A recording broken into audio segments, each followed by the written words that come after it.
Chapitre 14 du dressage par le bluff. Le puissant instinct sexuel de l'homme, son intelligence supérieure et l'exigence qu'il ressent d'un système qui le soulage des énormes responsabilités dont son intelligence lui fait prendre conscience, permettent à la femme d'exploiter consciemment la survie d'institutions qui en réalité appartiennent au passé, églises, sectes et communautés religieuses de toutes orientations. De les utiliser de sang-froid dans le dressage des jeunes enfants, tandis que leurs armées de fonctionnaires, les clergés, leur servent plus tard, quand les enfants ont grandi, à veiller comme une sorte de police à la sauvegarde des intérêts féminins. Elles sont aidées en cela par le fait qu'elles ne sont elles-mêmes, comme nous l'avons vu, ni croyantes, ni superstitieuses.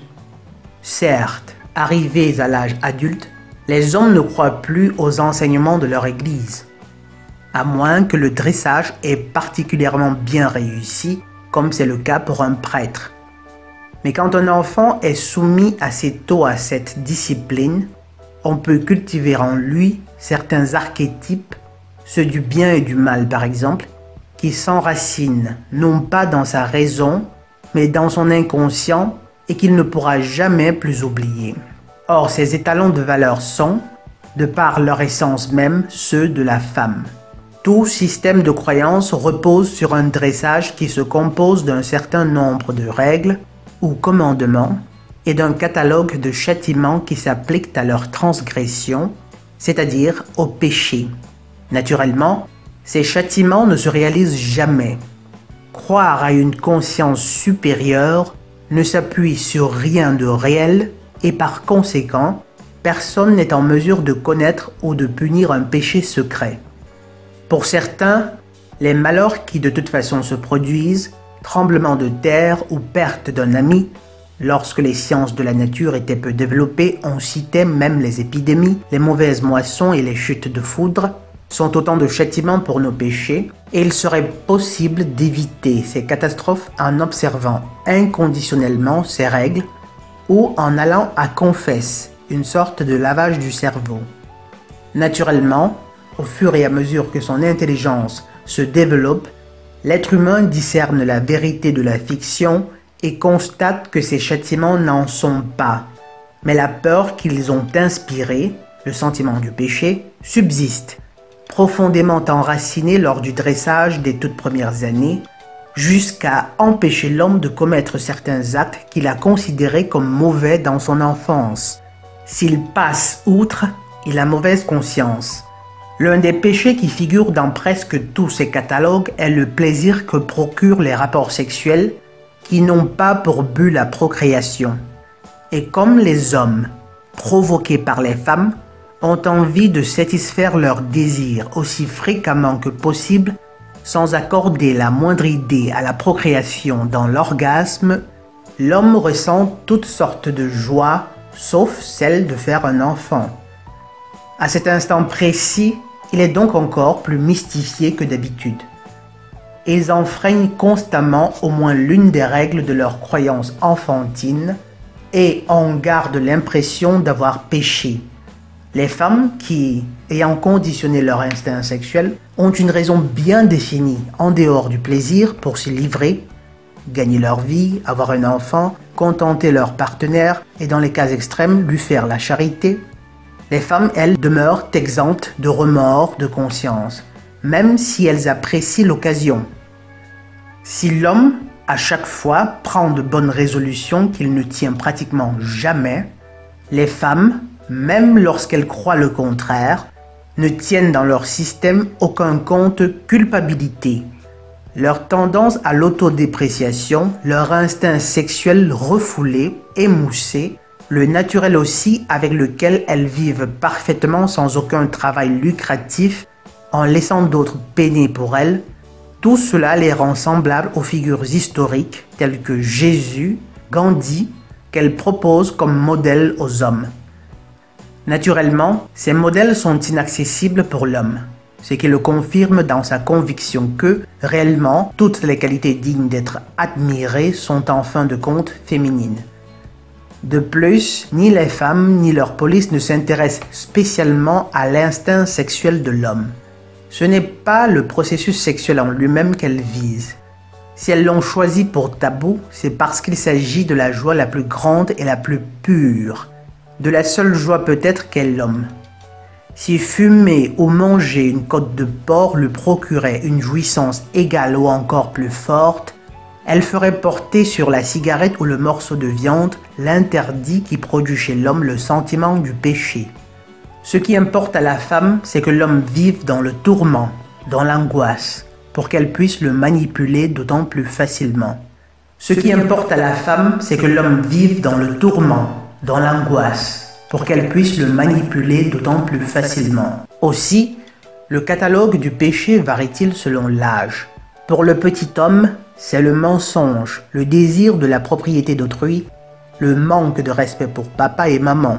Plus tard, c'est le désir sexuel, la convoitise de la femme du prochain.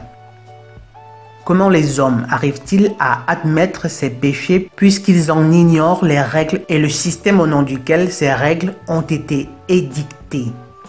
Comment peuvent-ils croire à quelque chose qui n'existe pas, ressentir de la honte pour un acte qui ne fait de mal à personne? Puisque tout ce qui concerne la foi religieuse choque considérablement la raison, le dressage doit être mené à fond à l'âge où l'enfant est encore incapable de penser logiquement. Ce dressage doit, autant que possible, se dérouler dans un lieu dont l'architecture absurde corresponde à l'absurdité d'un enseignement qui paraît ainsi un peu moins invraisemblable. Et toujours autant que possible, ceux qui enseignent à penser déraisonnablement doivent avoir un aspect différent des autres. Par exemple, devant des hommes qui portent des vêtements de femmes ou tout autre déguisement de carnaval, la confusion, l'appréhension des enfants seront aussitôt à leur comble, à tel point qu'ils ne perdront jamais complètement le respect que leur inspirent ces êtres à part. Ajoutons à cela que dès le début, les femmes ont veillé à ce que leur groupe de pression, le clergé, se compose uniquement d'hommes. D'abord, si elles représentaient elles-mêmes leurs intérêts, l'image que l'autre sexe se fait d'elles pourrait en souffrir. Et deuxièmement, elles savent que l'homme ne tient pas leur intelligence en très haute estime et qu'elles ne doivent jouer que de leurs sentiments pour agir sur lui. Mais des conseils donnés par d'autres hommes, spécialement par ceux qu'on apprend à l'homme à respecter dès l'enfance, lui sembleront plus acceptables et peut-être même les suivra-t-il. Ces conseils apportent naturellement de l'eau au moulin féminin. Ils engageront par exemple une épouse délaissée à tenir bon ou à s'occuper des enfants qu'elle n'a pas voulu. Cela ne s'explique pas par une hostilité du clergé envers les hommes normaux, mais c'est la conséquence directe de sa dépendance économique à l'égard de la femme. Les femmes pourraient exister sans église. Elles s'en servent seulement pour dresser les enfants et les hommes, et comme décor de leur toilette dans des occasions spéciales. Mais sans le soutien des femmes, les églises tomberaient bien vite en ruine. S'il venait à l'esprit des mères de domestiquer leurs fils sans le secours des prêtres, ce qui arrive déjà assez souvent, si elles renonçaient à considérer une nef d'église comme le cadre le plus prestigieux d'une robe blanche, si pour se marier, elles se contentaient d'intimider l'époux par une cérémonie civile, les églises, en moins de quelques années, se videraient complètement. En Union soviétique, le décor de l'église a été complètement remplacé par celui du palais des mariages. On se rendrait alors compte de ce que sont vraiment ces temples, les vestiges d'une culture révolue, et on pourrait supprimer toutes ces subventions qui, publiques ou privées, proviennent en fin de compte toujours de la poche de l'homme, car il n'a d'autre tortionnaire que lui-même. Lorsque certains prétendent que les églises ont prouvé qu'elles détiennent quelque chose de magique, puisque leur doctrine millénaire fascine encore tant d'êtres humains, ils interprètent ce phénomène de façon erronée. Ce n'est pas la magie des églises, mais celle des femmes qui opère.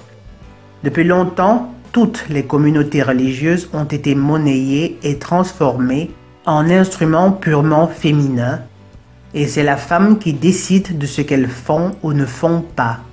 Les représentants des communautés religieuses ne sont pas les derniers à porter ce deuil.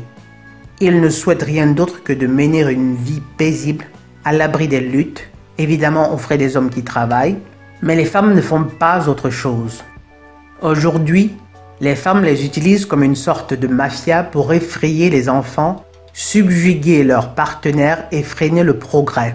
Sous la menace de perdre leur clientèle, ils sont obligés, dans certaines occasions, de figurer dans de ridicules mascarades féminines, d'entonner à haute voix des chants absurdes, d'annoncer devant un auditoire souvent intelligent d'effroyables légendes que contredisent toutes les connaissances théologiques modernes qu'enseignent leurs universités et qui les discréditent totalement dans l'esprit de ceux qui les écoutent. Avec la théologie moderne qui a renoncé complètement au principe du dressage sucré-fouet, on ne peut plus effrayer personne ni augmenter les rendements, si ce n'est rarement. Ce dont les femmes ont besoin, ce sont les vieilles histoires qu'on retire chaque fois du coffre à mythes. Le ciel et l'enfer, les anges et les démons, le paradis et le jugement dernier. Pour que la mort demeure un moyen de dressage qu'elle puisse utiliser, il faut qu'elle soit la porte qui mène au bonheur ou au désespoir éternel. Le tout d'après un système de points calculés d'après les conceptions féminines et qui permettent de coter toutes les actions accomplies sur cette terre. Présenter la vie éternelle comme une réalité dont l'acquisition dépend seulement d'une fidélité et d'un esclavage bien supporté, cela correspond naturellement beaucoup mieux aux intérêts des femmes que l'immortalité biologique que cherchent leurs maris et qui, peut-être, sera réalité dans 2 ou 3 générations. Rien de tout cela ne touche les femmes. Elles vont à l'église quand elles le doivent, sans accorder même un regard à ce qui ne leur convient pas. Pendant les grandes cérémonies, qui ne sont jamais rien d'autre que des tentatives d'intimidation de leur part et non de celle des prêtres, elles revêtent de joyeuses toilettes acquises à grands frais, robes de mariée, robes de baptême, robes de deuil, robes de communion et de confirmation, tout en reléguant les hommes dans leurs habituels costumes sombres. Elles jouent la comédie de la foi, de la superstition, font la pleureuse d'enterrement, sans avoir une seule pensée pour la foi elle-même. Les spéculations des hommes sur les conditions physiques qui permettraient de marcher sur la mer, de changer l'eau en vin ou de mettre au monde un enfant en étant immaculé les laissent froides. Comme toujours, elles ne s'intéressent pas à la chose, mais à son utilité. Et quand elles rencontrent un homme d'une autre croyance, qui exige qu'elles abandonnent la leur, elles le font sans hésiter, à condition qu'il travaille pour elles.